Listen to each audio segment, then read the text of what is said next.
Aku tidak suka tatkala engkau terlalu mengagungkan dan memuliakan Muhammad, karena Nabi Muhammad adalah bukan seorang Tuhan yang wajib kita muliakan dan kita agungkan.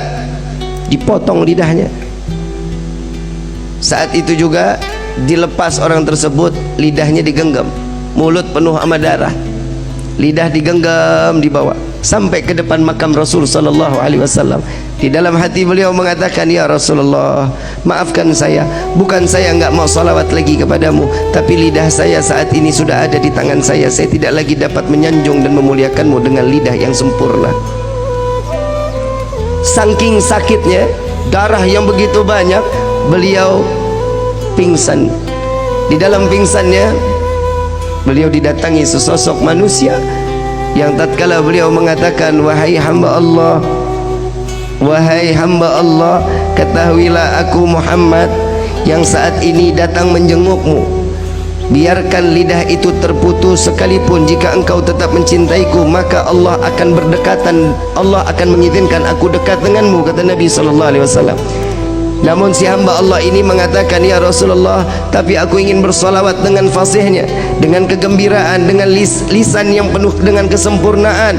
Maka lidah tersebut diambil oleh Rasul sallallahu alaihi wasallam, dimasukkan ke dalam mulut. Di dalam mimpinya, tatkala terbangun dari tidurnya, lidahnya udah nyambung lagi.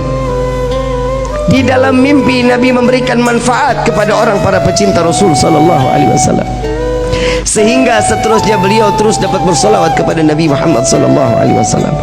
Begitu tahun berikutnya beliau ziarah ke makam Nabi, tatkala beliau datang sedang membaca maulid, ada seorang anak muda yang datang kepadanya, Tuan, saya ingin ngundang makan Tuan, sekiranya Tuan sudi untuk ikut dan saya menjamu Tuan, marhaba, ahlan wa sahlan. Enggak ada sedikit kesu'dhanan.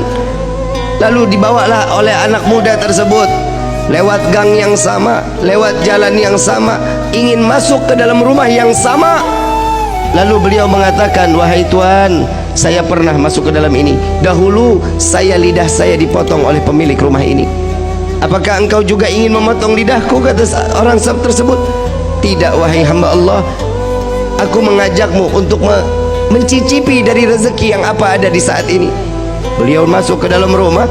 Tatkala makanan sudah disediakan, makannya sudah selesai, dikeluarkan kandang yang begitu besar. Hadirin, kandang begitu besar, begitu dilihat di dalam ada monyet yang gedenya luar biasa.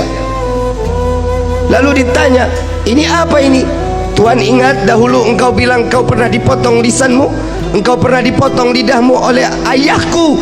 Dia adalah ayahku yang Allah kutuk menjadi kerak yang besar. Maka wahai Tuan, maafkan ayahku, biarkan dia kembali dalam keadaan wujud yang sempurna. Maka hamba Allah ini mengangkat kedua belah tangan, ya Allah, aku maafkan orang tersebut yang telah membenciku dan membenci Nabi Muhammad sallallahu alaihi wasallam. Maka Allah rubah beliau dalam keadaan sempurna manusia tersebut, maka mati dalam keadaan membenci Rasulullah sallallahu alaihi wasallam.